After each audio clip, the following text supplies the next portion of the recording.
കൊല്ലം ചടയമംഗലത്ത് ഭാര്യയ്ക്ക് മെസ്സേജ് അയച്ചതിന്റെ വൈരാഗ്യത്തിൽ യുവാവിനെ കുത്തിക്കൊലപ്പെടുത്താൻ ശ്രമിച്ച ഭർത്താവ് അറസ്റ്റിൽ. കൊട്ടിയം സ്വദേശി അൻസിൽ കബീറാണ് പിടിയിലായത്.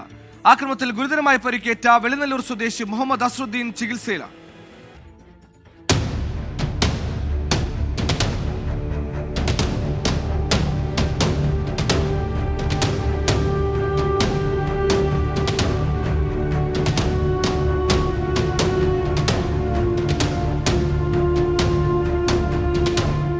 ഇക്കഴിഞ്ഞ 9-ാം തീയതിയാണ് ഭാര്യയ്ക്ക് മെസ്സേജ് അയച്ചതിൻ്റെ വൈരാഗ്യത്തിൽ അൻസിൽ കബീർ വെളിയന്നൂർ സ്വദേശി മുഹമ്മദ് അസ്രുദ്ദീനെ കുത്തിപ്പരിക്കേൽപ്പിക്കുന്നത്.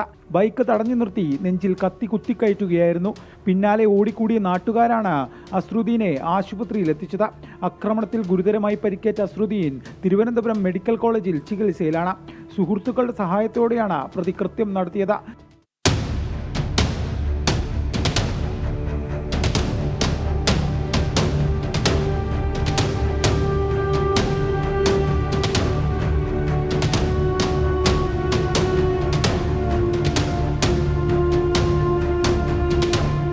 സംഭവത്തിനു ശേഷം ഒളിവിൽ പോയ അൻസിൽ കബീറിനെ കഴിഞ്ഞ ദിവസമാണ് ചടയമംഗലം പോലീസ് കസ്റ്റഡിയിലെടുത്തത്.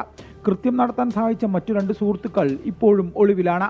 ഇവർക്കായി പോലീസ് അന്വേഷണം ആരംഭിച്ചു. അറസ്റ്റ് രേഖപ്പെടുത്തിയ അൻസിൽ കബീറിനെ കോടതിയിൽ ഹാജരാക്കി റിമാൻഡ് ചെയ്തു. 24 കൊട്ടാരക്കര.